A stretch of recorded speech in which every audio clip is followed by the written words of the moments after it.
Welcome to Zwide-media. If you're new to this channel, please subscribe. Don't forget to like, comment and share. Here's a new video for today. Enjoy.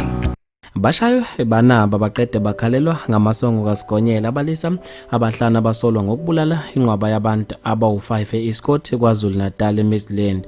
Nginibingelele ngiphinde nginamukele ezindabeni zezwide-media. Igama lami ngusibonga konke wakantwando Mothanda, ungangibiza intatheli eka YouTube.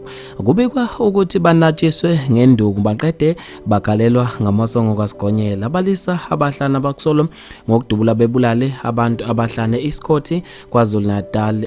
Banatshiswe ngenduku maqede bakhalelwa ngamasongo kaSigonyela abasolwa abahlanu abasolwa ngokudubula bebulale abantu abahlanu eScott kwaZulu Natal ngesonto. Kubikwa ukuthi babanjwe bese kubhacene endaweni yaseMnambithi eAcaciasville. Batholakale nenqwaba yezibhamu kanye nezihlamvu. Kubekwa ukuthi ke abantu abadutshuliwe sebedlulele esibalweni sabantu abahlanu abadutshulwa yibo labasola bangakadalulwa amagama nezibongo. Kulindele ukuthi bevele maduze enkantolo. Abantu ke babe nokuphawula okwahlukahlukene khona lapha ezigundleni zokuxhumana. Uvoice note Mnyanda uthe lezibhamu ezitholakala kulamasela zishonaphi ngoba kubuka sengathi ziyathathwa zibuye zidluliselwe kwabanye. Uriel Mboniseni Dlamini eMtuba uthe indlela ashesha ngayo amaphoyisa uzibuza ukuthi kanti lawa segoli kwenziwa yini ukuthi engasheshi ephoyisa ecaleni likameyiwa njengalawa awukaZulu Natal. Kodwa siyabonga ke kunkwali yenkosi nethimba lakhe ngokushesha